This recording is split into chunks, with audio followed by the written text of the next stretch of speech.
Hello everyone, welcome back. We are in week 2 and this is our second session of week 2, and today we're talking all about idea generation. So we have lots and lots and lots of stuff to get through. This was actually 2 sessions in the last 2 cohorts that we have now condensed into 1 session. So we're not going to waste any time and we're going to blitz through the things. So what do we have? We've got today's session, we've got Friday social club, and we have Saturday office hours Q&A with Elizabeth. So you can always rock up to that and ask any question that you would like. You should be receiving your workbooks at some point in the near future. If you haven't, in the mail. Not that it matters because we're adding a PDF to the chat. So if you haven't downloaded the PDF, it will be in the chat right now and underneath this video if you're watching it after the fact, or in the whatever resources section, so you'll find it there. As a reminder, we are in week 2 where we're talking about defining and refining our niche like we did last on Monday, and generating endless content ideas like we did today. The house support system is well underway. If you don't know what house you're in, you go on calendar and Zoom links on the PTY community. Underneath house parties, you should have received an invite to your house, but if not, please check this document.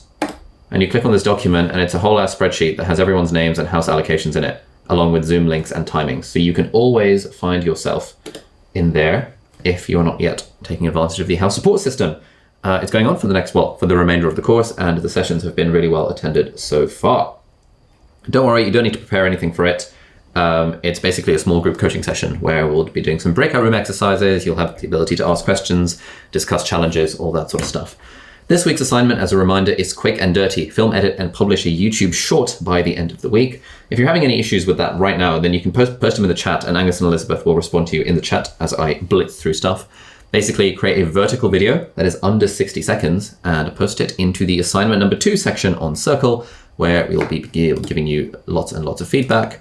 And we have lots that have already been submitted, which is awesome. Submit it on Circle, you'll get feedback, and yeah, good luck with the shorts. A few things that have come up over the last few days. Imposter syndrome, everyone has it. Loads of people had it with the first homework assignment. Oh, you know, I'm not really a YouTuber. I'm not really qualified to comment on this sort of thing. Something we all struggle with, we all have to get over.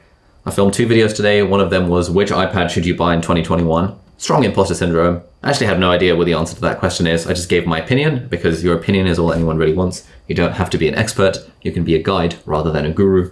And I filmed one today, which was all about this book, Deep Work by Cal Newport. And again, the way that I phrased it wasn't like, hey, I'm the guru and I'm telling you how to focus. It was more like, look, you know, this focusing thing, like how to focus on our work, how to be productive, it's something I'm still struggling with. And here are some tips that I found helpful. So if you phrase things in that kind of way, when you're in the advice giving industry, which lots of us are on our YouTube channels, it means that you don't have to feel so imposter-y because you're not claiming to be someone that you're not. You're not claiming to be some like magical expert on the thing. You're just claiming to be yourself. You're a guide. You're on the same path as your audience, and you're just helping them out, for whatever that's worth. The other one is kind of the disease of perfectionism, this thing of, oh, I don't want to publish a video unless it's really, really good. And the way to get over that is just to recognize that it takes 152 videos for the average channel to hit 1,000 subscribers. And no one really cares about your first video. In fact, it's kind of cute. It's kind of nice in a way if your first video is really, really, really bad, because then when you succeed 2 years from now, because you've been doing YouTube every week for the next 2 years, your audience will look back on video number 1 and they will say, oh my God, it's so inspirational that Ali's first video was so shit, because I see that now, you know, he started from 0 and here we are. All that sort of stuff is the stuff that will happen, provided you don't worry about the perfectionism when it comes to your first dozens of videos. So here we are, week 2, the idea generation machine. How do we ensure that we never run out of ideas? Because this is the problem with being a YouTuber, right? Like, we know that it's all about consistency. We know that we need to broadly be making 1 video every week for the next several years. 2 years, I think, is the magical sweet spot where I will 100% guarantee that if you make a video every week for 2 years and try and make it good, then I guarantee that your life will completely change. But it's easy enough coming up with the first couple of ideas. But, you know, we all have like a video or 2 in us. The question is, how do we keep up the ideas for the next 2 years? Like, how do we actually do that? And that is where our idea generation machine comes into play. Now, there are 2 modules within the idea generation machine. There is capture and there is generate. Now, within capture, we have eureka moments. We have the birdsong technique and we have coal mining. And within generate, we have 5 months of content in 5 minutes. We've got ask the audience and we have ethical analytica. These are our different methods along the path towards generating endless ideas. And once you've learned all these methods and started applying them after this session, I can guarantee that you will never, ever, ever run out of content ideas. There is now no way that we're ever going to run out of content ideas for the stuff that we do, because we've got these 6 different methods of generating ideas. So let's get started. Number 1, eureka moments. What is a eureka moment? Eureka moment is like when you're in the shower and you have an idea for something. You're like, oh, that would be a good video. Or you're speaking to someone and they say something and you think, oh, that would be a good video. Or you're speaking to someone and you say something and they say, hey, you should make a video about that. These are all eureka moments. David Allen, author of Getting Things Done, says your brain is for having ideas, not for holding them. Therefore, when we have a eureka moment, it's going to be completely pointless unless we write the idea down. How do we write the idea down? Well, we've got the idea, and we want to get the idea into our Notion home base, which we're going to set up in just a moment. Now, you can just put it in directly. Like if you happen to be on a computer or you happen to have Notion on your iOS device or whatever, and you're thinking of an idea, you're like, okay, I should write this down. And I want it to go into Notion or into whatever system, whatever app I'm using to plan out my content. It needs to go in there. A slight problem is that Notion is a bit slow. And so often you can use a middleman. I prefer to use Drafts or Apple Notes. These days, Apple Notes. If I ever have an idea for anything at all, that's just my quick capture inbox, because Notion is still a little bit slow, as is Roam in the realm of quick capture. Have an idea, it goes straight into Apple Notes and it goes into our Notion home base. I'm going to show you what this looks like. So we're going to do a little live example. I hope I'm logged in on Safari. Perfect. So basically, you can feel free to follow along with me here if you like. It doesn't, like, we're going to keep this very, very simple. We're going to create a new page and call it Video Ideas. And we're going to make this into, you know what, let's just make it a list for now. And let's delete these 3 pages.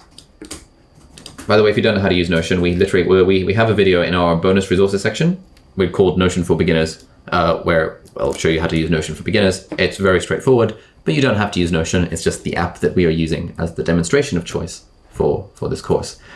And so if I have an idea for a video, like let's say, oh, I have this device here, the Atom Mini Pro, and I'm using this to feed the HDMI feed from my camera into the computer for Zoom.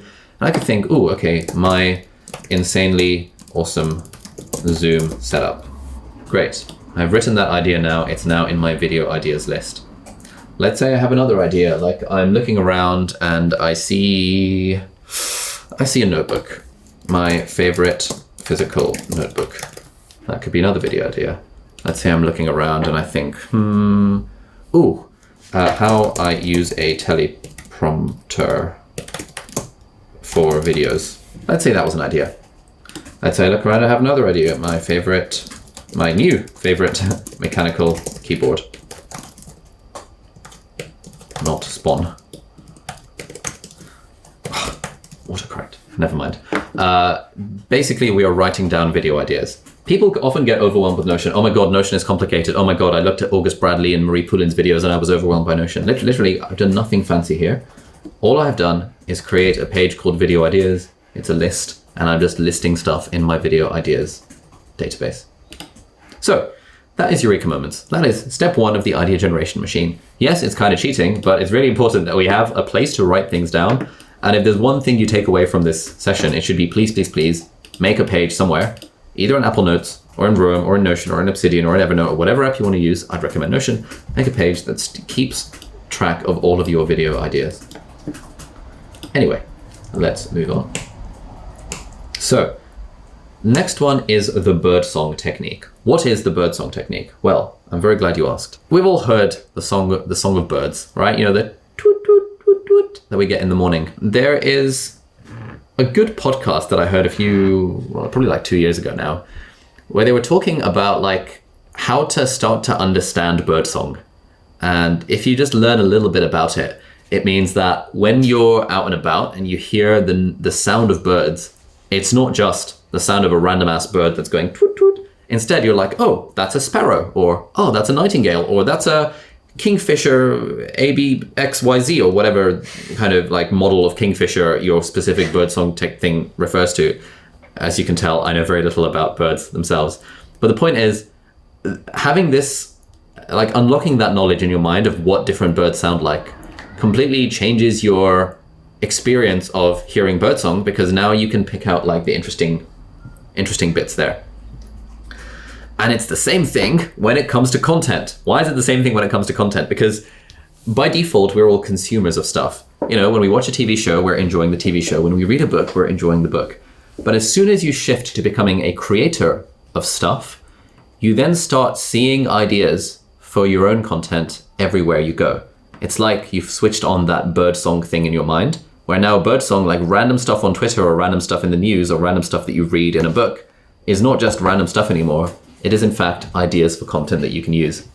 Now this is really cool, because then when you're a creator, when you're like consuming stuff, for example, tweets or podcasts or books on Kindle or articles on Instapaper or books in real life or TV shows on Netflix, you can find tons and tons and tons of content ideas within the stuff that you are already consuming. You do not have to go very far out of your way to find ideas for content. And then while you're consuming it, all you have to do is share it into the appropriate app, and then it ends up in your home base. And then you can do whatever you want with those ideas. I have a video about the magical insight logging framework, which is a sort of more advanced way of doing this, where Kindle, Instapaper, and Air Audio for podcasts syncs up to an app called Readwise.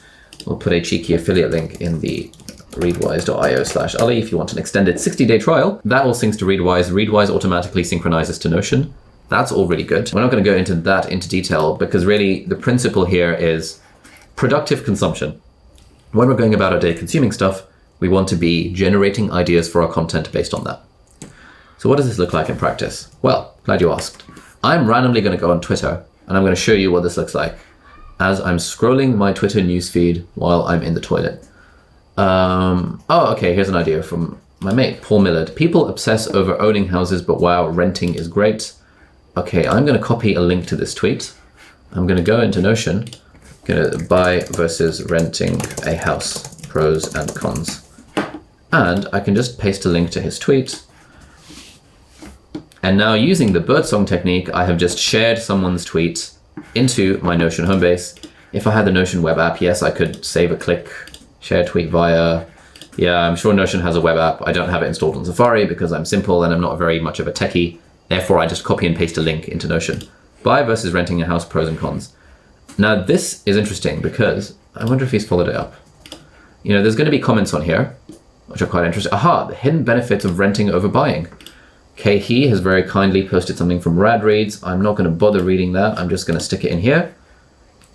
Because now I know that when I come to making a video about buy versus renting a house, pros and cons, I have these kind of resources. I've got the tweet and the 10 comments right now, and presumably the 50 comments that will be attached to that tweet that I can use for content inspiration. And I've got this blog post that I can use for inspiration. And it's taken me like 5 seconds to copy and paste all this stuff into Notion. And now I have an idea for a video on like the second tweet that I saw today. Great. Let's scroll through Twitter. Saying you don't have the answer actually makes you more credible and trustworthy. I don't really make that sort of content, but that's interesting. How to turn 1 million into a lot more, don't care. Pockets to leggings, don't care. Ooh, hello. Spiritually incorrect enlightenment, don't really care. So as you can see, I'm just scrolling through Twitter. Okay, your code is never done, your design is never done, so just ship something and get back to making it better. So this is an interesting tweet from Dan Rudden, who's a friend of mine who helped code my website.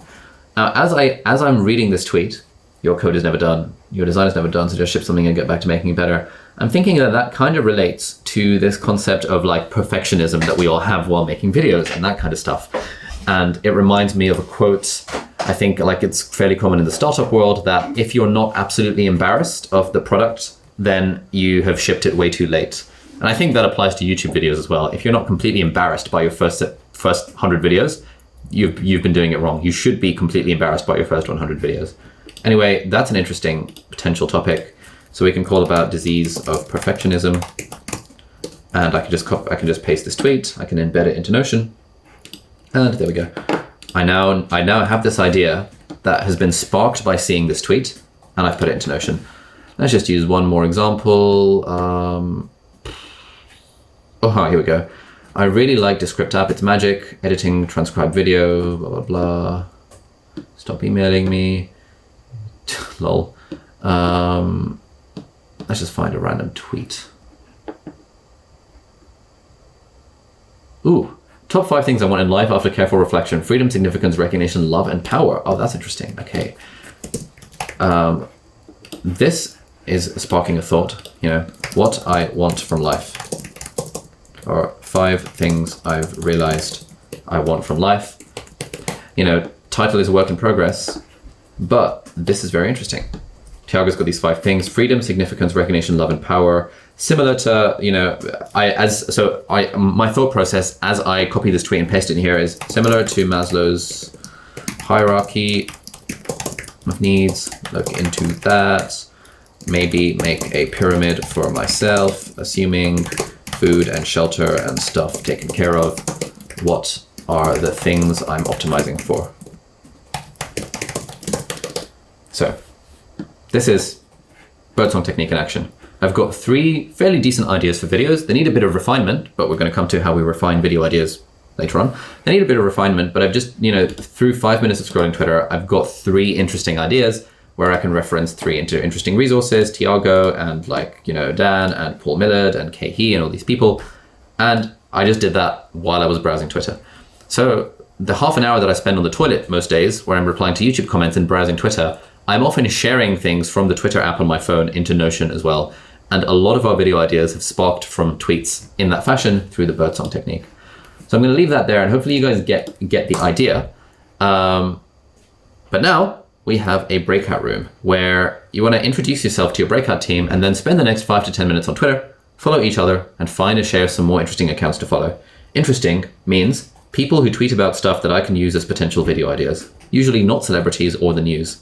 If you don't have Twitter, then this breakout room is the perfect opportunity to make a Twitter account and follow the people in your breakout room, and then you'll get suggestions from your friends in the breakout room about interesting people to follow. Because Twitter is genuinely a goldmine of content ideas if you follow the right people.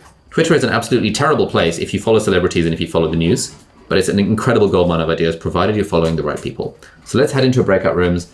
We'll set the timer for 7 minutes because we're working to time, and we'll take it from there. So I guess can we bang out some breakout rooms, and hopefully this will work. Fingers crossed. All right, everyone, welcome back. As usual, if you can post some thoughts in the breakout room. Oh, Paul, none of our group use Twitter. That's bad. That should change. Twitter is genuinely the ultimate place to find content ideas, and also the ultimate place to make friends with people. When you start using, Twitter has genuinely changed my life. Twitter is the reason why I'm part of the agency that I'm now part of. Twitter was how I made friends with Thomas Frank and Sarah Dici, who are these big YouTubers that I looked up to and continue to look up to this day. Twitter is how I've made so many business associates. Twitter is how I became friends with Tiago Forte and David Perel. Twitter is how I became friends with Nat Eliason and Noah Kagan. Twitter has just absolutely incredible benefits. There's this other YouTuber with 7.5 million subscribers. I DM'd him on Twitter the other day being hey Aaron, I think we'd be friends. Can we hop on a Zoom call? He was yeah, all right. Twitter is absolutely game changing if you are a creator on the internet, and everyone needs to be on Twitter. There is no excuse not to be. So yeah, would 100% recommend. It took me ages to take Twitter seriously. I started taking it seriously about a year and a half ago. My brother had been taking it seriously for 5 years, and he kept on telling me, oh my God, Twitter will change your life. And I never believed him. I was it's Twitter. Why does anyone care what I had for breakfast? But that is I was 10 years behind the time for having that kind of attitude towards Twitter. So yeah. By the way, Twitter lists are quite useful. You can create your own curated feed. That's kind of nice. You can make your own productivity list or tech list or I don't know, whatever list you want. One of the issues that I very much try and combat on a daily basis is this feeling of I have no original ideas. Because genuinely, I don't think I have any original ideas at all. I feel basically everything that I create on the internet or in anywhere in life is just a remix of what other people have done. But there is a great book by Austin Kleon called Steal Like an Artist, which I have behind the iMac, literally on my desk, which I can't be bothered to find because it's underneath a cable. It's really, really, really good. I want to show you stuff. How to look at the world like an artist. Every artist gets asked the question, where do you get your ideas? The honest artist answers, I steal them. How does an artist look at the world? First, you figure out what's worth stealing, and then you move on to the next thing. That's about all there is to it. When you look at the world this way, you stop worrying about what's good and what's bad. There is only stuff worth stealing and stuff that's not worth stealing. Everything is up for grabs. If you don't find something worth stealing today, you might find it worth stealing tomorrow or a month or a year from now. As David Bowie said, the only art I'll ever study from is stuff that I can steal from. Really, really, really good advice.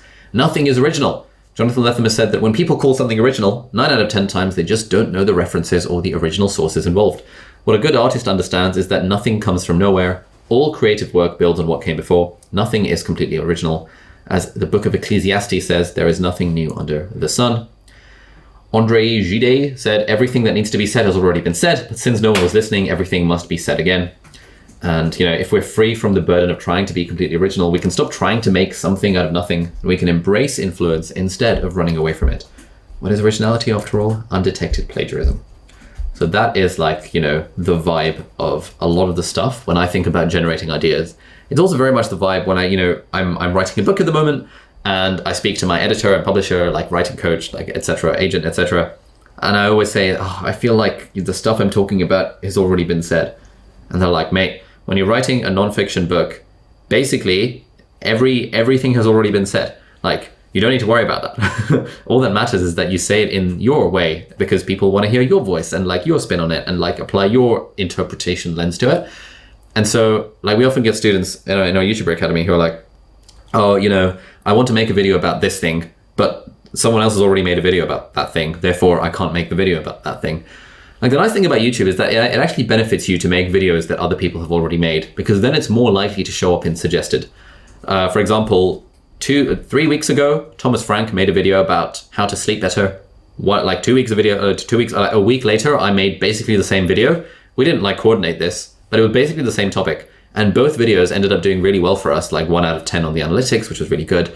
And both were recommended on each other's suggested videos. And so we were talking in our agency Slack group earlier today about how maybe there is actually this thing that we can experiment with, where a few of our other kind of YouTuber colleagues with several million subscribers have noticed this, that when they publish a video that's almost identical to one another, both videos end up doing really, really well because they get suggested traffic from one another and they get a boost. So I think in most, in everything in life, you don't need to worry about being original.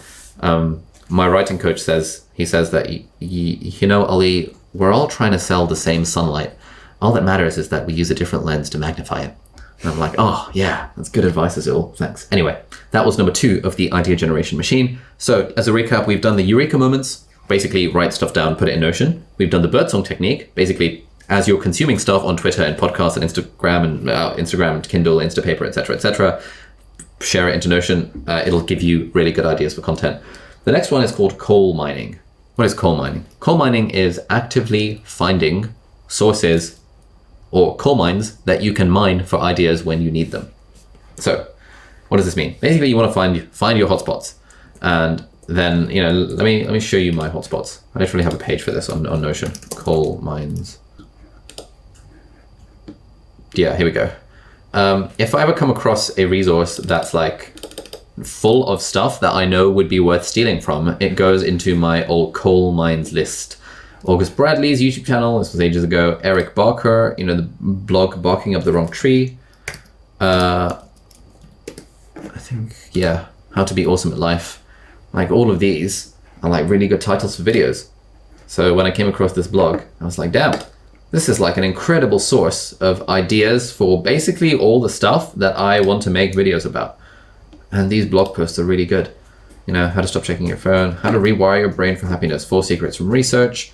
He's referenced this book and that article. And then I can make this into a video. I can apply my own lens to it. So I can say, often if I come across something, how to rewire your brain for happiness, 4 secrets from research. So let's go into my new video ideas thing.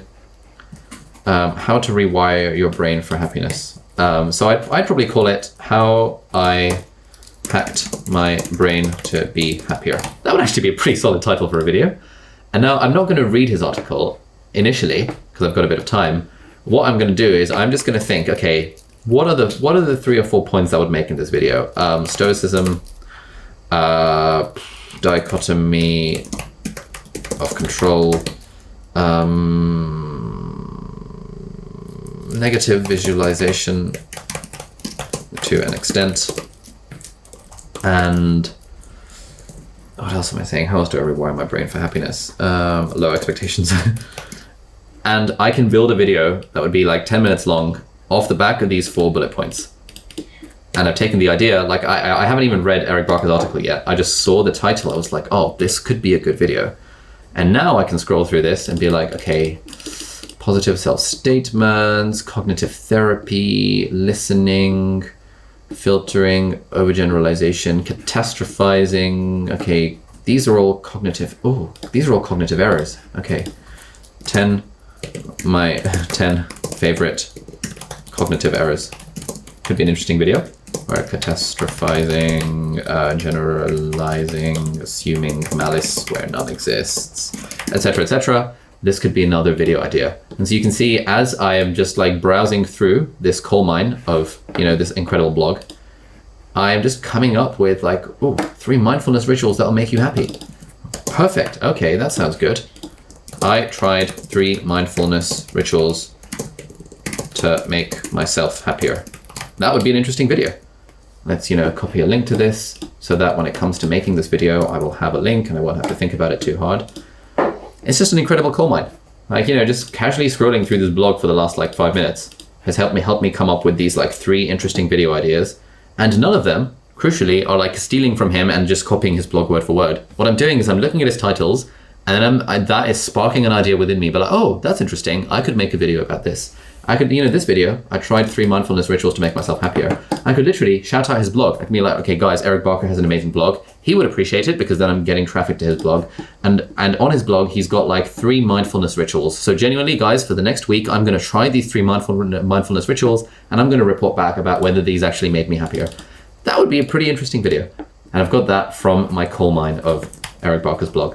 And so the moral of the story here is that as we're browsing the internet, and as we're switching from being consumers to being creators, or as we're trying to become more systematic creators, like this is the case for some of us, we want to be thinking about where are these coal mines? And when we come across one, we want to write it down somewhere, because if we don't write it down, we're going to forget it exists.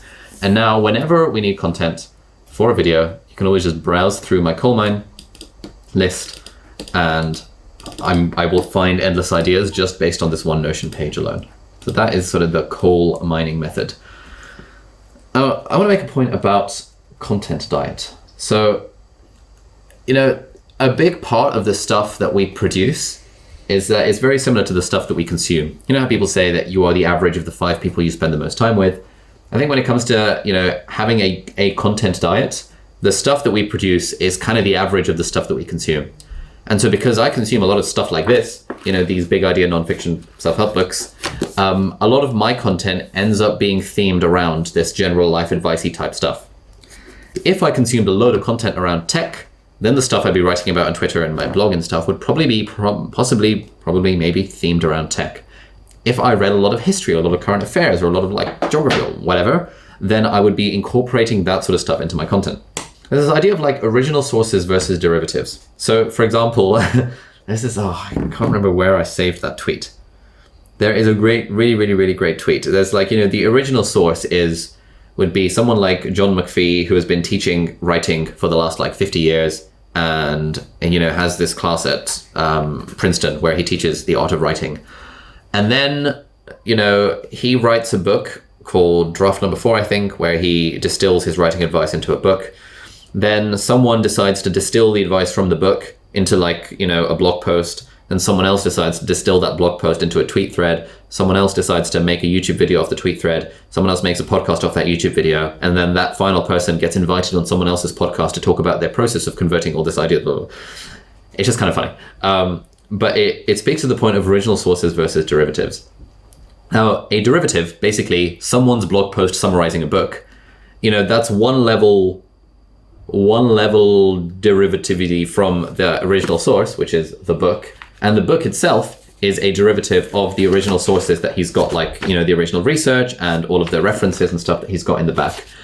And so the further up the chain of the further up the source chain you go, the more interesting and original your insights are going to be. If you take a summary of the book Deep Work and you turn it into a tweet thread, then okay, fine. You've turned a summary of a book into a tweet thread. And that's absolutely fine. It's a very easy way of generating content. And it's a very easy way of growing on Twitter because people love that sort of stuff. But if you want to be a genuine thought leader, which is what I do, or which is what I want to do, then at some point we have to switch from being kind of repackaging derivatives of ideas to finding the ideas themselves to eventually creating our own ideas and having the confidence to kind of carve out our own thought leadership in the world. That comes much further down the line. But it's just something to keep in mind. Like, the more derivative the source that you learn from is, the easier it'll be to package it up into a YouTube video, but also the less original it'll be, the less the unfair advantages you're going to have and all that kind of stuff. So do try and think a little bit about this balance between originality and derivation. Anyway, we now have a 5-minute solo exercise. So create a new page on Notion called Coal Mines, and in a table, make a list of as many coal mines as you can think of that you naturally gravitate to for your content consumption, and 2 potential mines that might be useful sources of inspiration and ideas for the content of your channel. If you run out of ideas, just Google stuff. The point of this exercise is to create an inventory of potential websites, social media feeds, YouTube channels, and any other places on the web for you to mine for content ideas that are relevant to your channel. If you're ever stuck for content ideas in the future, you can return to this list. All right, good. So coal mines. Yeah, if you can copy and paste Reddit is a great source of coal mines for most things in general. If you can copy and paste your list into the chat, that would be quite helpful. So we can look through the chat afterwards and see what sort of ideas people have come up with. Anything.io/everything. Oh, that's interesting. Oh, amazing, Burhan. Fantastic. Absolutely love it. Large number of coal mines. Medium trending page. Reddit might be more useful than Twitter. Yeah, fair play. Yeah, I really don't use Reddit enough. I need to stop using Reddit for the ideas. Anyway, right. So we've gone over the 3 methods of the capture part of the idea generation machine. We're now going to go over the generate part, which is 5 months of content in 5 minutes, ask the audience, and ethical analytica. And these are 3 more ways of generating endless ideas for our content. To be honest, between the birdsong technique and coal mining, you're never going to run out of ideas anyway. But we've got 3 more ways of generating content ideas just for the banter. The first one is 5 months of content in 5 minutes. And we're going to start this off with a bit of an exercise. So I'm afraid we're going to do an exercise again. Spend 5 minutes creating 2 topic lists. And we have a Notion worksheet that will be linked in the chat. If you would like to duplicate that into your workspace, there's nothing fancy about it. It's just like 2 columns. In your first list 5 to 10 topics your audience or your future audience wants to learn. And in list 2, make 5 or 10 topics that you would want to teach. Don't worry if there's overlap between the lists. Just concentrate on trying to populate them with 10 ideas each. Try to come up with more if you can. As always, quantity leads to quality. So the more you think of, the better your ideas will be. But basically just make like a list of 2 things. There we go. Here we have it. The worksheet. 5 months of content in 5 minutes worksheet. You can download this. You can duplicate it onto your own workspace. It is linked in the chat. We want a list of what my audience wants, and we want a list of what I can teach. Okay, cool. So, would love to hear what you guys have on your audience wants to learn list and what you would want to teach list. So if you can copy and paste into the chat, that would be lovely. I'll start getting clients how to use a camera, learning to be a good dad. Hello. Ah, perfect. Loads and loads and loads and loads of stuff. So as you've probably gathered, this is quite an easy way of coming up with content for your YouTube channel, but we're gonna break this down a little bit more. So basically, the more similar your 2 lists are, the more you have this thing that I like to call creator audience fit. It's probably not an original term, similar to product market fit for startups. To what extent does your product fit to a market, or rather the market that you're trying to attract? And if the stuff that you would want to teach or that you can teach is basically the same as the stuff that your audience wants to learn, then you're on your way to getting a decent creator audience fit. And when you have that creator audience fit, then anything you make will feel like it's resonating with people. Like, I feel like with our channel, we've got a pretty good creator audience fit. So almost anything that I make, if it's something I'm interested in, there will be an audience of people who are interested in learning about that thing from me. Whereas like if there's a big discrepancy, let's say the things I want to teach are how to get into med school and how to pass your exams, and the things my audience wants to learn are how to code and how to start a business, there's a bit of a significant disconnect between those things. Or let's say the thing I want to teach is how to be a good parent, and the thing my audience wants to learn is how to pass their exams. Again, that doesn't quite work out that way. So we want to try and get these lists to be broadly in alignment. So we're going to do a little group brainstorm session where we're going to put this into practice. Right, so guys in the chat, can you help me come up with a list? What are the things that my audience would want from what you know of my channel. Like, what are the things that they want me to teach them on YouTube? If you can just post any ideas in the chat, we'll stick them down here, and then we'll use one of those as, you know, to flesh out further for our example. How to be more productive, how to grow up, lol, how to feel better, how to be an adult, how to get a wife, how to hustle, how to make £1 million, how to be cool, how to be confident on camera, how to be distracted from the alien, to create more and consume less, nice, how to choose an idea to make a video about, how to be a YouTuber, how to make money in school, how to learn after school, how to sound like a bird, how to be charismatic, how to make money online, how to balance a full-time job and YouTube, how to make habits stick, how to learn, how to type fast, how to script a video. Okay, we've got a load of ideas here. Now, what are the things, again, if we post in the chat, what are the things that I can theoretically teach to my audience? How to be an adult, not that one. How to get a wife, definitely not that one. Make £1 million. How to be confident on camera, yeah. I sound like a bird. You know, so broadly, this list of stuff. How to convince your wife YouTube is a good idea. How to convince your wife YouTube is a good idea. And so on. So you see that we've got pretty strong like creator audience fit, because you guys know that the stuff my audience wants is broadly similar to the stuff that I can teach. Anyway, other things on this list, like how to start a business, how to start a newsletter, or rather, you know, these are things that I could theoretically teach. Oh, someone's at the door. Okay, how to start a podcast, how to start a blog. Yeah, there's all these different things. But the idea behind the theory of 5 months of content in 5 minutes, for each thing that you want to teach, it has like a list of steps. And the vibe here is you want to kind of pick a couple of these and explode them into a list of steps. So, for example, let's say, I don't know, pick one. Which one should we pick to turn into a series of steps? And then each of those steps is going to be its own video. Any suggestions from the chat? Newsletter. Okay, let's go newsletter. How to start a newsletter. Okay, what are the different steps in starting a newsletter? Post them in any order, and I'll try and copy and paste them into the thing. Finding a platform, good. Choosing a tool. What to talk about. Email provider, topic, what to name it. How to get people to sign up.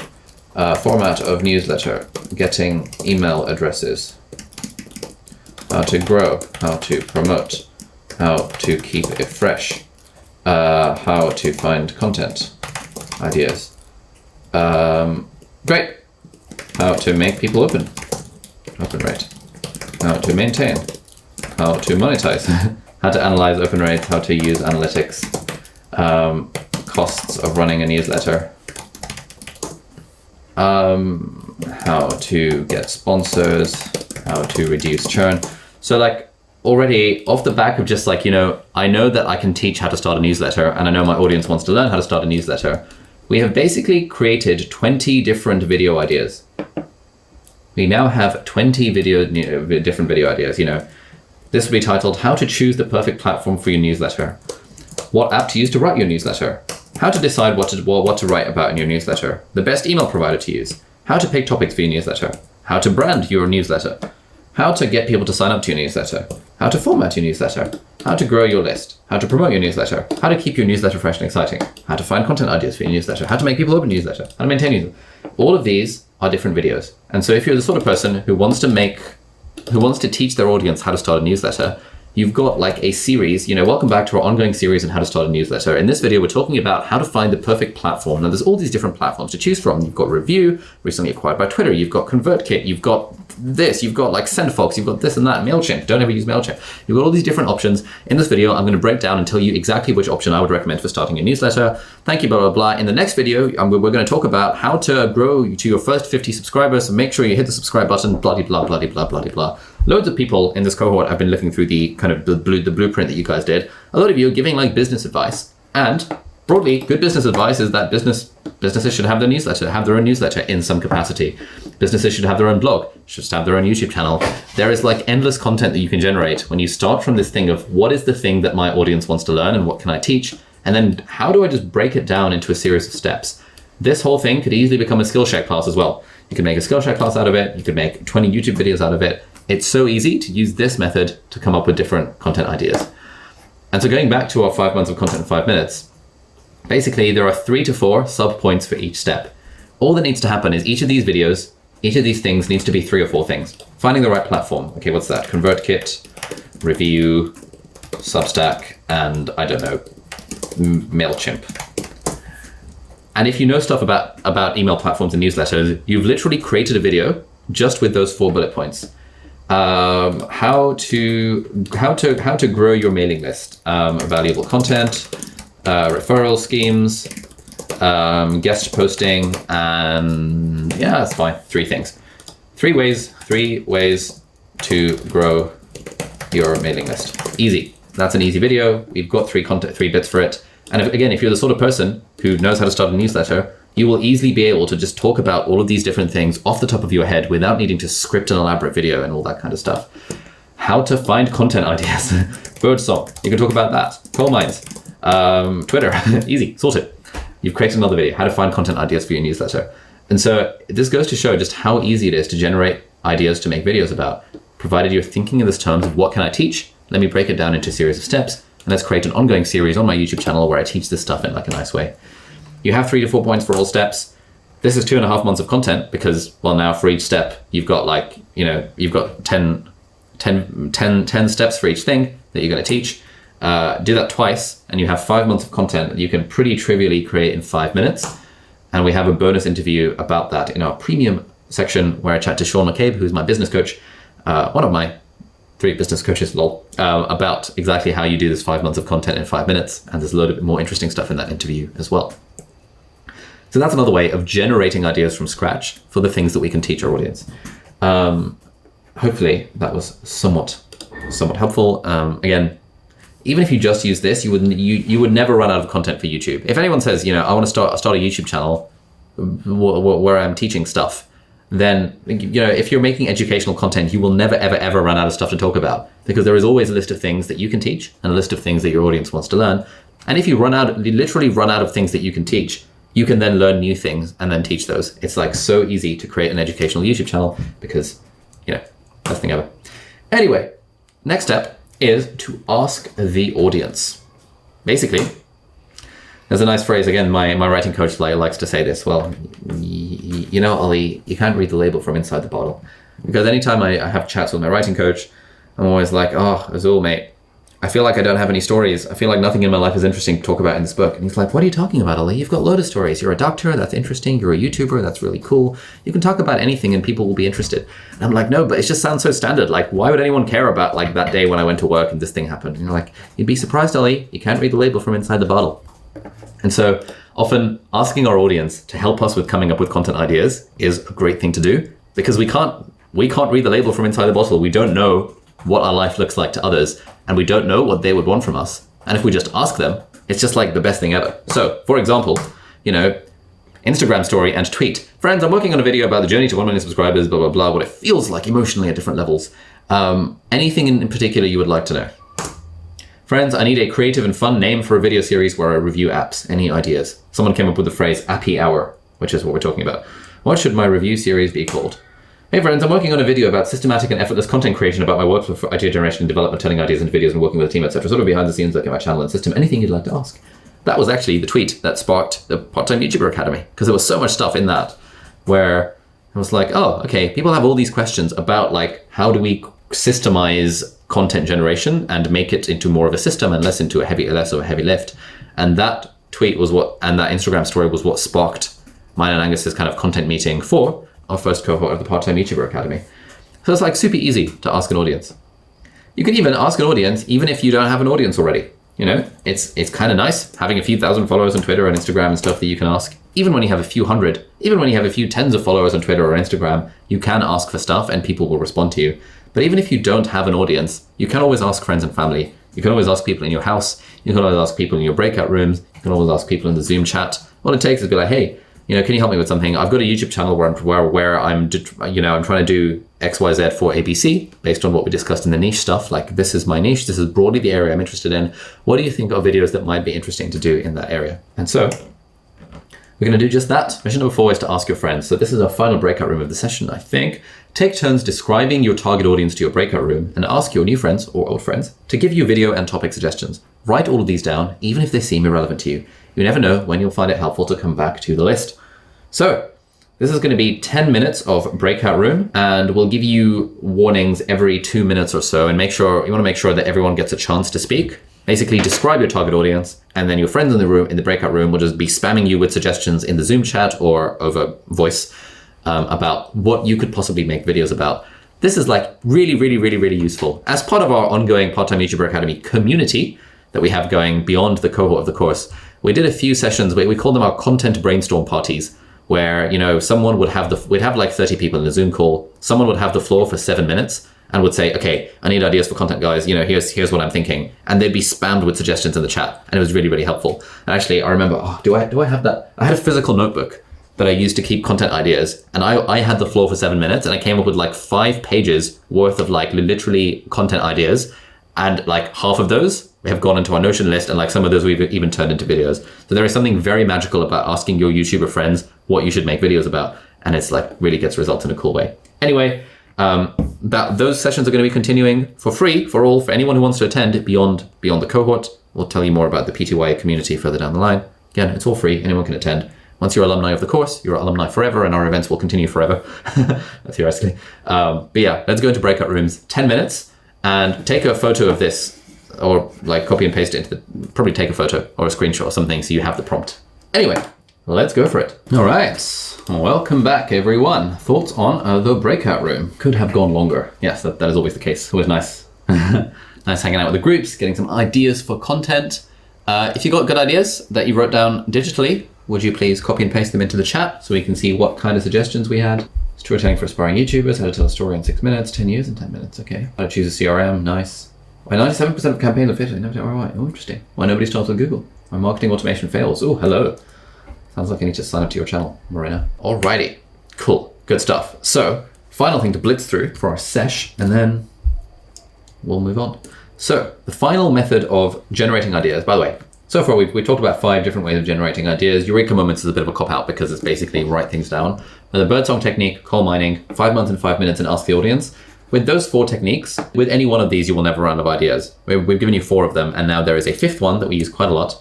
And this is, we call it ethical analytica. Like, how do we use analytics in an ethical way to generate content ideas? Now this video, taking notes with an iPad, is basically the video that's made my channel completely take off. And it's the gift that keeps on giving. Oh, it's petered out a bit, like sort of 4 years later. But this was a video that made me go viral initially, and that took my channel from like 10k subs to like 50k subs, basically in the course of a few weeks, because this video just started to suddenly get steam and went viral. It was a really interesting video. Interesting not because the video itself was good, interesting because the reason I made it was by looking at YouTube. So when you're a YouTuber, you want to be spending lots of time actually going on YouTube. And while I was on YouTube, I noticed that there was this video that kept popping up in my suggested, which was how I take notes on my iPad Pro as an engineering student. And that video had 2 million views, and that person's channel had like 200,000 subs. So I was like, damn, a channel with 200,000 subs, that's still quite a lot. It was a lot higher than I was because I had like 10k at the time. And I was like, this video's gotten 2 million views. Normally, the average view count on a video is roughly 20% of its subscriber count. So if you've got 200,000 subscribers, you can expect to have around 40,000 views on your videos on average each. This video had 2 million views. So when there's such a marked discrepancy between the performance of a video and how well it should have done given the person's audience size, that is when you want to be paying attention. And so that video was entitled, How I Take Notes on My iPad Pro as an Engineering Student. And I thought, hang on, that's really interesting. I take notes on my iPad Pro as a medical student, and therefore if I just put medical student, I replace that title with medical student, maybe this video could do well. And plus, let's face it, medical student sounds more interesting than engineering student. No offense to the engineers amongst us. So then I decided actively to make a video entitled How I Take Notes on My iPad Pro as a Medical Student. And that video was the video, the one-hit wonder that made my channel completely go viral. Equally, desk setup videos are kind of interesting because I've been watching desk setup videos on YouTube for ages. And I noticed that when you do a desk setup, like desk setup videos get large amounts of views just by default. And so when I started YouTube a few months in, I was like, I should do a video about my desk setup. And that video also ended up massively outperforming anything else. And basically any time I do a desk setup video, it just does amazingly well. So now we're trying to do more of them each year rather than just one per year. Here's another one, How I Manage My Time. People kept on asking me, tell us how you manage your time. So I made a video called How I Manage My Time as a Doctor and YouTuber. That video did pretty well. It's performed very nicely, 30,000 subscribers, 3K revenue, blah, blah, blah, blah, 1.3 million views. But then 2 years later, i.e. a few months ago, we made exactly the same video called How I Manage My Time as a YouTuber, or just How I Manage My Time, 10 tips for time management. And it was basically the same video. About half of the tips were reused from the first one. But one thing that our growth coaches at vidIQ say is that you can basically repeat a video every 3 to 6 months and no one will notice. Because, the people, 1.3 million people who watched this video 2 years ago are probably not the same as the people who watched this video 2 years later. And even if they are, they're almost certain, like if you think back to a YouTube video you watched 2 years ago from Peter McKinnon or something like that, there's no way you're going to remember what was in that video. And so you can just repeat videos that work well. So there's all these different ways that we can look at our analytics and just even take a cursory glance at the YouTube homepage and the YouTube search page to get some insights into what sort of content we can make. And then this video ended up massively overperforming for our channel as well, which was pretty nice. So broadly, 3 methods of using ethical analytica. Number 1 is by using YouTube Studio Analytics. Number 2 is YouTube Search and Suggestions. And number 3 is TubeBuddy and vidIQ. So the first one, YouTube Studio gives us lots and lots of data. So if you go on YouTube Studio and you click Analytics, and then you hit Audience, and then you can see this, other videos that your audience watched. And that is a really interesting place to find content ideas, because then you can just copy those ideas, and then they're probably going to do well. Because you know that your audience has also watched those videos, which means they care about that kind of stuff. Oh, iPad Mini 6 is better than you think. Damn, we literally just made a video talking about how bad the iPad Mini was. Maybe the iPad Mini 6 isn't out yet. How I deal with my emotions from Elizabeth Phillips. That sounds like a video that I could make as well. I'm gonna steal that content idea. Thank you for that, Elizabeth. Let me show you how to become a better reader. Not a huge fan of that title. It sounds a bit too guru rather than guide. I'd probably call it How to Become a Better Reader or How I Became a Better Reader. And that would be stealing that content idea. That would be interesting. Yes, a lot of you guys might not have that particular list, depending on how big your channel is or depending on what country you're in. I think they're rolling it out as a feature across different countries. But this is one way of finding stuff. A feature that everyone has is looking at suggested videos. So let's say you pick one of your own videos and you hit advanced mode and you look at where the traffic is coming from. And then you click on suggested videos. So you'll see for this video, this is a video that went massively viral for our channel recently.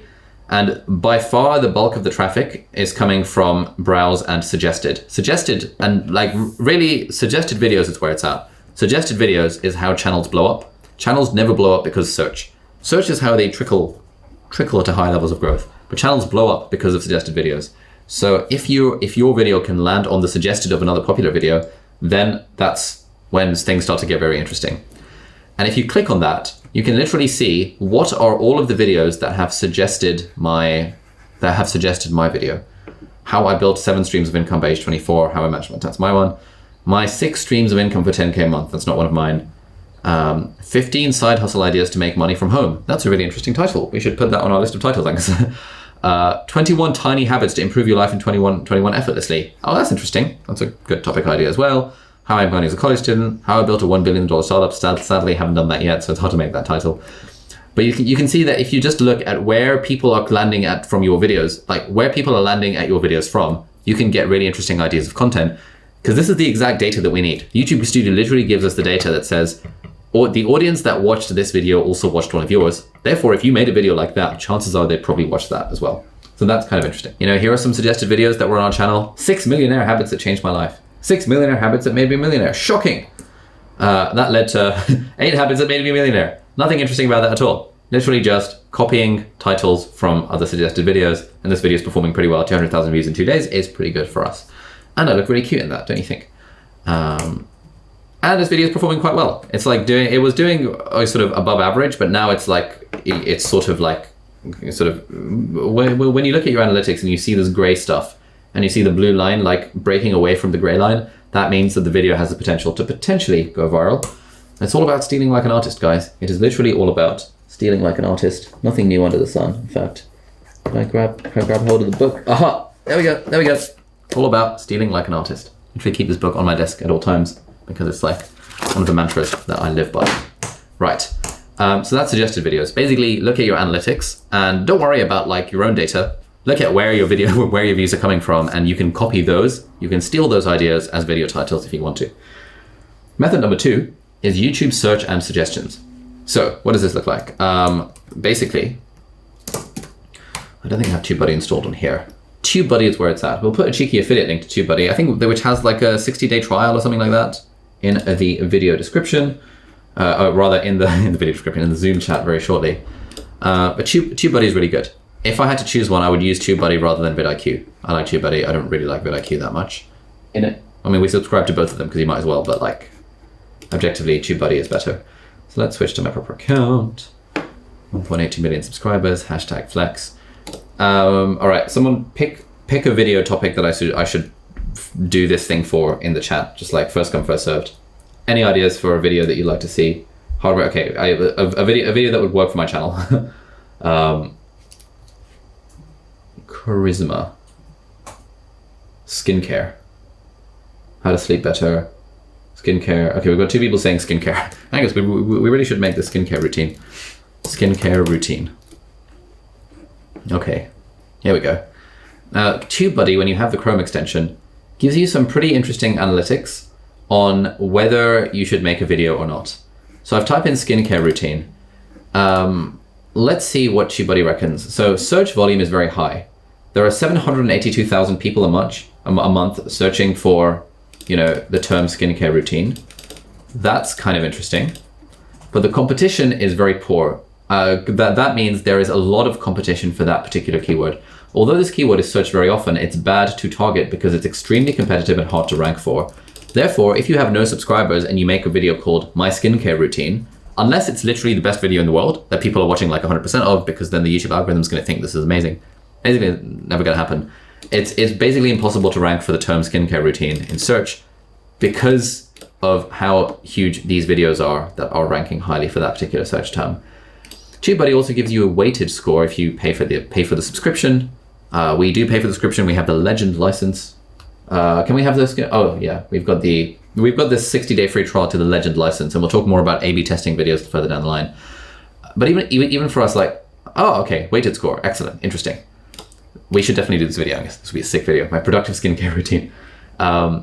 So search volume is very good. Competition weighted is pretty good, and optimization strength. The number represents how well optimized the top ranking videos are for the search phrase. Basically, they're not particularly well optimized. I think that's what it's referring to, and that means that this is a good video to potentially do. And you can see here that the average views on a video on the first page of search is 374,000. Our average views is 195,000, and so we could potentially get a video to rank on the top page of search. And there are even videos with 38,000 views that are showing up on the front page of search, depending on where you look. The other interesting thing about this is that when you type stuff into TubeBuddy, it gives you related searches, and so you can see skincare routine acne.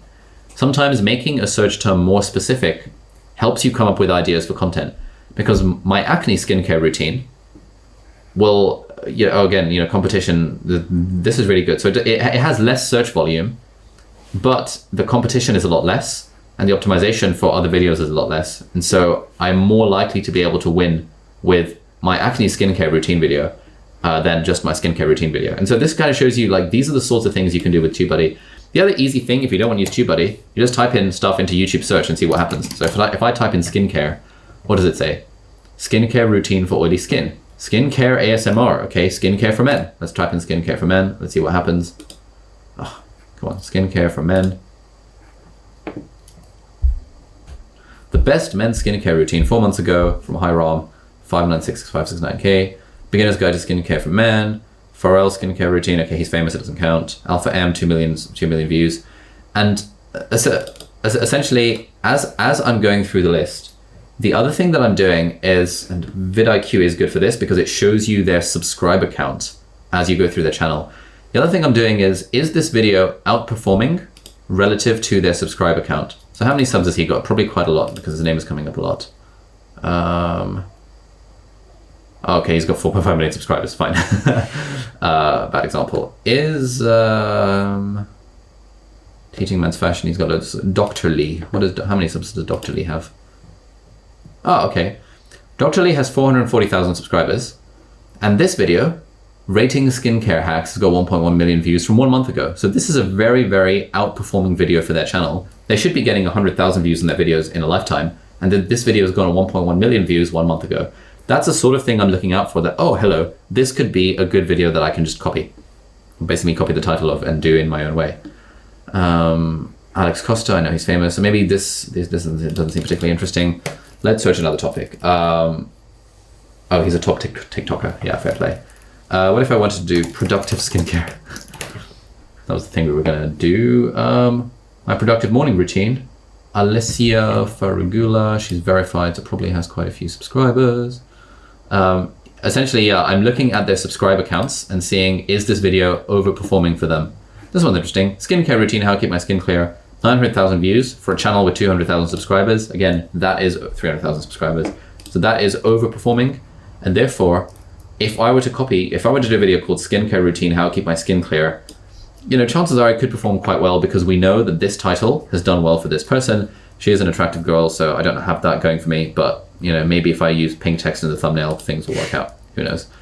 So that's the sort of stuff that I'm trying to look at, and I've also just gotten rid of my slide deck, which is very, very annoying. So let's go back. History, recently closed tabs. How do I find everything? Oh, God damn it. Okay.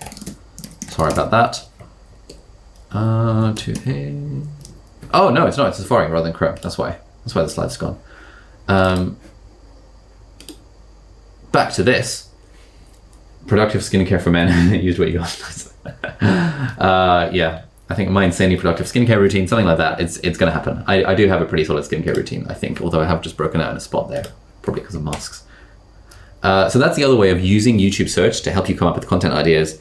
Keep in mind this general rule that the amount of views a video should get is its subscriber count divided by 5, i.e. 20% of their subscriber count. That's if they're doing really well. Like as you get more and more and more subscribers, that relationship starts to skew because a lot of subscribers are old, a lot of subscribers are inactive. If we could get 360,000 views on each video, I'd be overjoyed. I think we actually do get that like over time, probably. So our average is around about 20% average views compared relative to subscriber count.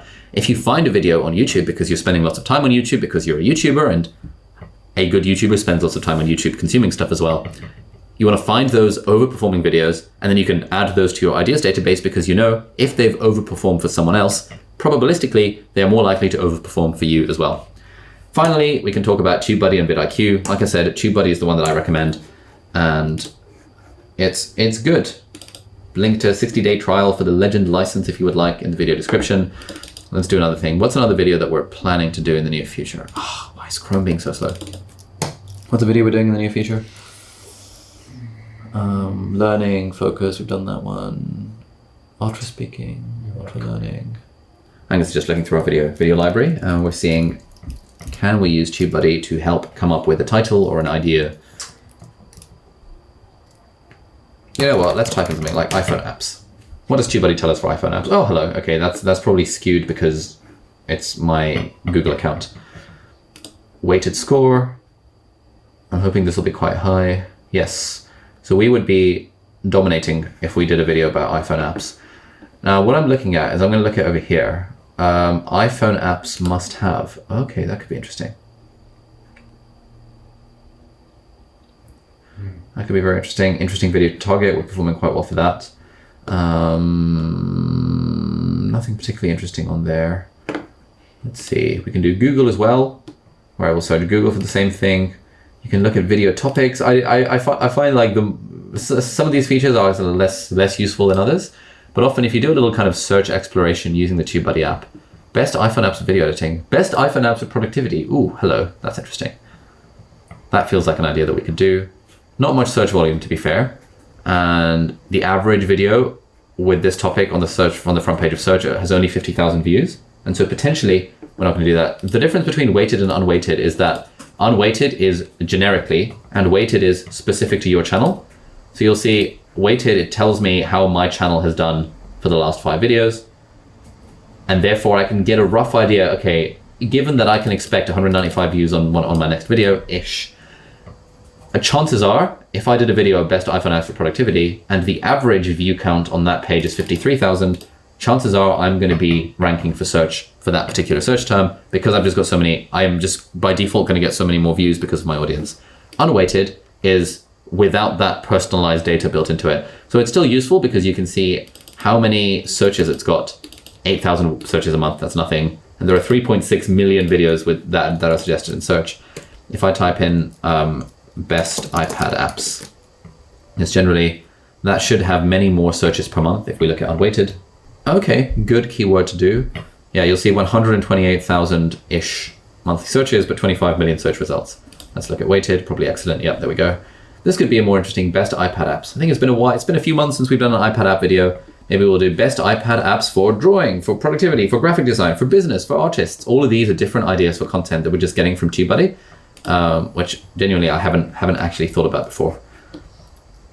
vidIQ, not massively helpful. Kind of useful to have because they show you the subscriber count of channels just on the front page of search. It's just kind of useful, but you can always just click on the channel, browse around a bit, and have a look. So, going back to our thingy. These are broadly the 3 different methods of using ethical analytics to come up with ideas for videos. So, that's been quite a lot of stuff. We have talked about the 6 different methods for idea generation: Eureka moments, the birdsong technique, coal mining, 5 months of content in 5 minutes, ask the audience, ethical analytica. Any one of these, when used effectively, will mean you never, ever, ever run out of content ideas. But now you've got 6 of them, you've got this like toolbox with like these different tools in it. And I don't ever want to hear someone say now, oh, I don't have ideas for my videos. Because if you don't have ideas for your videos, you literally have not spent 5 minutes just using any of these methods, bar the first one, to generate ideas for videos. So that's a sesh. Hopefully that's fine, that's useful. We talked a bit about original sources versus derivatives as well. Just keep that in mind, that yes, it's all well and good stealing ideas like an artist from other people, but if you want to genuinely make your way in the world as like a thought leader, which is kind of what I want to do, you got to start, and this is kind of advice to myself, we have to start moving towards original sources and like primary sources rather than derivatives and tweet threads and all that kind of stuff.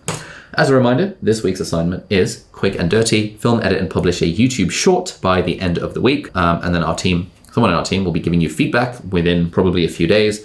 We're actually expanding our team of feedback givers and student supporters because we're actually very pleasantly surprised by how many people are doing the assignments. I think this has probably been the most like well homeworked cohort so far, which is pretty good. Yes, Angus is nodding, it definitely has. And so we are recruiting more people on the team and training them in the art of giving feedback with our patented feedback giving method over the next couple of days. So basically, the more videos you post, the more homework assignments you do, the more feedback you'll get, the more value you'll get from the course. So yeah, make a short. Good. Next section is going to be how the hell do we get people to click on our videos? Thank you so much for attending the session. And we've got about 15 minutes of Q&A. So if anyone has any questions, stick them in the chat and we'll go from there. Are tags on your videos important? No one cares. Keywords or tags. Keywords and tags don't really matter that much. They matter, basically everyone says they don't really matter. If you've got TubeBuddy or vidIQ, you can generate tags automatically.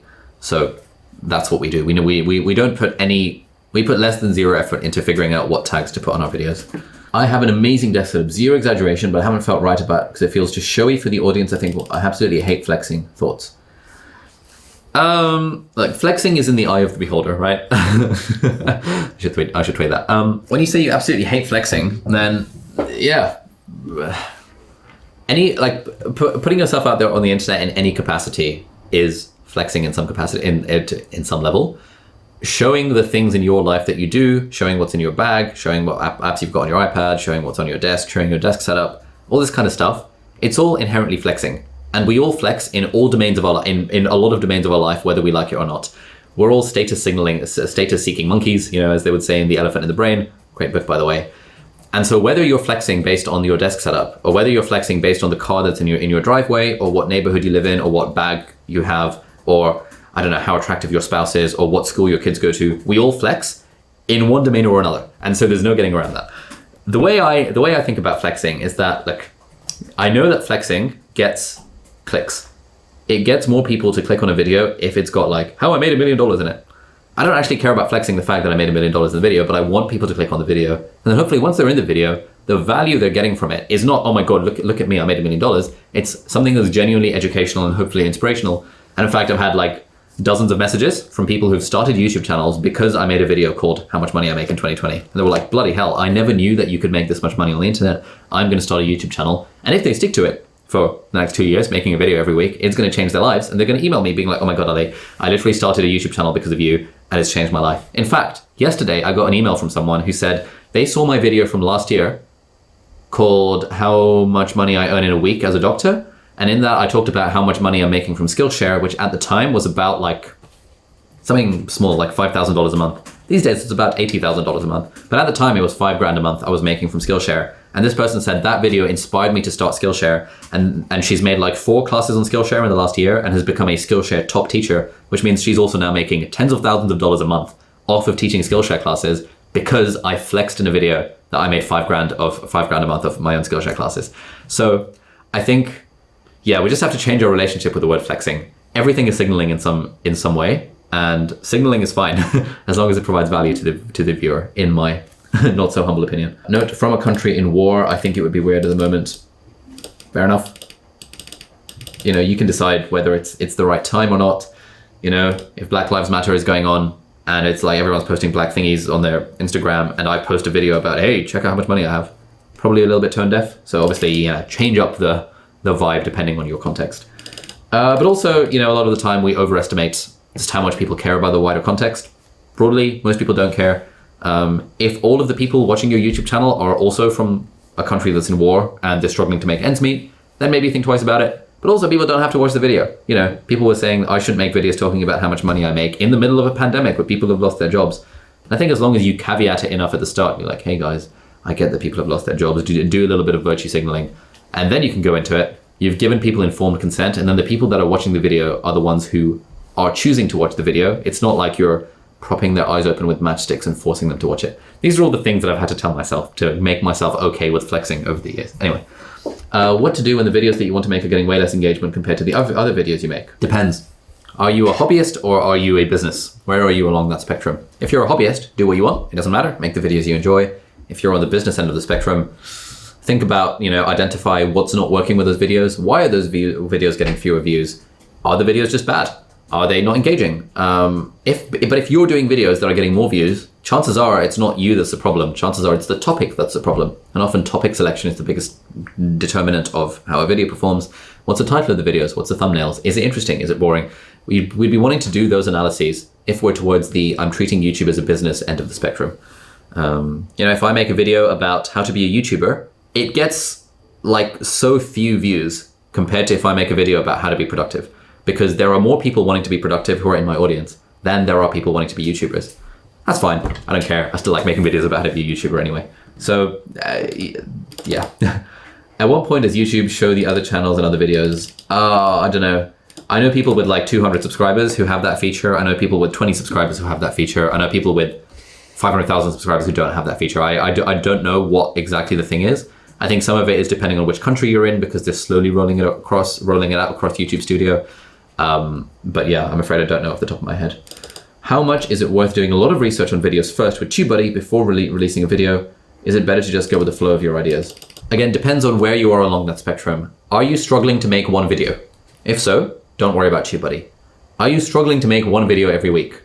Don't worry about TubeBuddy. When you're in the camp where your challenge is making one good video every week, At that point, it makes sense to start doing market research and looking at TubeBuddy and trying to get the perfect title and all that kind of stuff. But until that point where you're very comfortable making a video every week, then don't think about analytics at all, because they're just going to hold you back. Get to the point where you're comfortable making a video every week, and then you can start adding these little spices like TubeBuddy and like title and keyword research and like fancier titles, fancier thumbnails to make them good, hopefully. How do you know if you've niched down too far? You probably haven't. It's hard to niche down too far, but if you have any more context around that, I can give some more context. What do you use vidIQ for versus TubeBuddy? Honestly, at this point, I should probably cancel my vidIQ subscription. We don't really use it for very much at all. I don't even have it installed on my new Mac. That's how little I use it. I think Christian uses it to generate tags for videos when we upload something. TubeBuddy has that feature as well. I think vidIQ's is marginally better, but broadly, the algorithm doesn't really care about tags anyway, and so it's not a huge deal. We had a video go viral with no tags at all. The video about how I type really fast, went viral on our channel late last year. Completely forgot to add any tags to it, but it went viral anyway. So I would definitely use TubeBuddy. Do you have a technique or method for what type of content you release? Do you stagger videos that speak about a specific subject? That is a good question. Yes, broadly we do. Basically, we try and roughly, it's not particularly systematic. It's just very, very rough. So, for example, we're thinking, right, each month we want to have 1 or 2 money-themed videos. Each month we want to have 1 or 2 book-themed videos. Each month we want to have 1 app-themed video. Each month we want to have 1 or 2 Ali sits down and talks to the camera with a cup of tea type videos. That's sort of how we think about it. And we just kind of have those rough guidelines in the back of our mind when we're kind of planning out our video schedule, several weeks in advance. But it's nothing particularly systematic or fancy or anything like that. What are your thoughts on Patreon? It's good. We'll talk much more about Patreon in week 6 where we talk about monetization. But yeah, if you can make it work, Patreon is a good shout. How far in advance do you batch your content? So today, usually like a week or 2. So we filmed these 5 shorts like 2 weeks ago. So, that would have been batched like 2 months in advance. The videos we put out these last couple of weeks, we filmed like 3 weeks ago.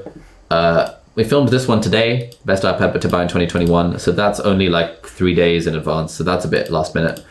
How to learn anything faster, filmed that last week. So 2 weeks. How I only work 4 hours a day, filmed that today. So that's like 10 days in advance. My new morning routine. So that's going to be filmed next week. So at the moment, we're working about a week or 2 in advance. We'd like that to be where we're aiming to get to a point where we've got like a month in advance completely sorted without having to worry about it. But that's like, very quite idealistic. Do you ever re-upload videos you've posted due to adjusting titles and thumbnails? No. You can always change titles and thumbnails without needing to re-upload the video. And often sometimes we found that when we just change a title or a thumbnail, that significantly changes the performance of a video. When you're a small YouTuber, it doesn't make any difference. Like changing a title is not going to move the needle in terms of making the video suddenly better. But as you get bigger and bigger, then tweaking titles here and there can have an interesting effect. And in fact, if you sign up to TubeBuddy using their Legend plan, which will be linked in the chat, they have a pretty interesting tool for A/B testing titles and thumbnails. So I'll show you what that looks like. This is the expensive plan. It's like $49 a month. It's totally worth it. And there is a link coming up that will have the Legend license, which will give you free access to this feature for the next 60 days if you want it. Where is A/B tests? A/B tests. Oh, not overthinking. How do I change channels? Switch channel. There we go. So, we are constantly A/B testing titles and thumbnails. Main insights from this when we started doing it ages ago was that having cursive text on thumbnails was a bad idea. And so, for example, when we tested video with text versus video without text, you can see here, generally the thing without text outperformed the thing with text. We've been doing the same for titles. This one was interesting. How ranked first at Cambridge University. Based on your click-through rate, the variation version of your video outperformed the original by 31%. Exactly the same thing, just without any text on it. And the nice thing about TubeBuddy Legend is that they switch up the title and thumbnail for you every 24 hours, and then they measure the impact based on click-through rates and watch time and all that stuff. And at the point where it becomes statistically significant, they just automatically switch it to whatever the higher performing title and thumbnail was.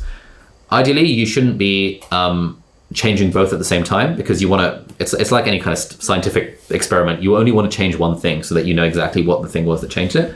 So, this is interesting. A little weird. How I manage my time, the original somehow outperformed the variation, which is not what I was expecting, but whatever.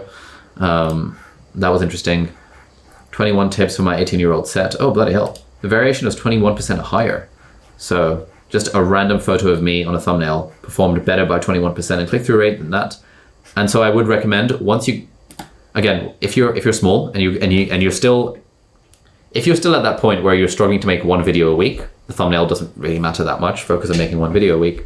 But once you're trying to make one good video a week, I think it is worth thinking hard about titles and thumbnails, and even potentially playing around with them by using the A/B testing feature of TubeBuddy. So that could be interesting. Anyway, that brings us to the hour. So hopefully that was a decent whistle-stop tour through the 6 modules of the idea generation machine, which we have talked about as being these 6 things. Hopefully with this stuff, you guys will never, ever, ever run out of content ideas. As a reminder, we do have this homework assignment. Please do that sometime before Sunday. That's going to be the soft deadline for house points and all that kind of stuff. Also, we are creating new pages on Circle on our community for each of the houses, where we'll have like more information and you'll be able to see everyone else who's in your house. And that's just going to be a little private member section for people only of your house and your housemaster. So those are going to be created sometime later today, / over the weekend. In the next few days, you will find a random page appearing on your Circle sidebar that has what house you're in and that has your house members. If you want to do anything with that information, maybe like, I don't know, post some resources, post some stuff, have a bit of a chat, make friends, all that kind of fun stuff. As a reminder as well, please read your emails. We're constantly getting emails from people being like, I don't know where this thing is. And it's like, we literally sent it to you in a mass email like a day ago. Like, please read the emails. So if you're struggling with finding stuff or knowing what's going on, if you just read the emails, I 100% promise, like we've done this a few times now. We know what the questions are people will have, and we try and put them in emails that we send you at the end of every session. So please read the emails. I promise there's useful stuff in them. Otherwise, hope you have a great weekend. We've got social club tomorrow. We've got office hours Q&A with Elizabeth, and we have an executive coaching call this evening for the executive members. So thank you so much. Have a great weekend. I've lost my voice now, and I'll see you next time. Bye-bye.